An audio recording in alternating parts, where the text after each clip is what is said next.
ఓం శ్రీ సాయిరామ్ 2018 సంవత్సరం ఏప్రిల్ సనాతన సారథిలో ఇంటర్వ్యూలోని కొంత భాగం తెలుసుకుందాం. భక్తుడు: స్వామి, నా కష్టాలకు అంతులేదా? భగవాన్: కష్టాలు లేకుండా సుఖాలు రావు. ఆధ్యాత్మిక మార్గంలో ముందు కష్టాలు, తర్వాత ఆనందం. లౌకిక మార్గంలో ముందు సంతోషం, తరువాత కష్టాలు కలుగుతాయి. ఆనందం వేరు, సంతోషం వేరు. ఆనందం దివ్యం, శాశ్వతం. సంతోషం లౌకికం, తాత్కాలికం. ఒక తోటమాలి మట్టి కుండతో చెట్లకు నీరు పోసేవాడు. అట్లా చాలా కాలం గడిచింది. ఒకనాడు తన జీవితం మీద అతనికి విసుగు కలిగి ఆ కుండను నేలపై పెడతాడు. అప్పుడు ఆ కొండ అతనికి సమాధానం చెబుతుంది: నేను సామాన్యమైన మట్టిని. నాపై నడిచేవారు, ఉమ్మి వేసేవారు నన్ను త్రొక్కి, నలగొట్టి, పిసికి, చక్రంపై తిప్పి, కుండగా చేసి కాల్చిన తర్వాతనే ఎన్నాళ్ళు నేను నీ నెత్తిపైన, భుజంపైన ఎక్కగలిగానంటుంది.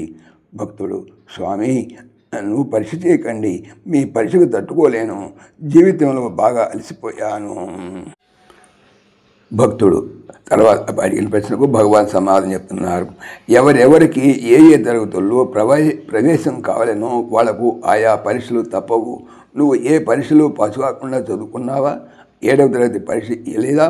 మెట్రిక్ పరీక్ష ఇయ్యలేదా? BA, MA పరీక్షలు ఇవ్వకుండానే ఇంత పైకి వచ్చినావా? సశేషం. ఓం శ్రీ సాయిరామ్. ఈ ఛానల్కి సంబంధించినటువంటి పూర్తి సమాచారము డిస్క్రిప్షన్లో చూడవచ్చును. సాయిరామ్.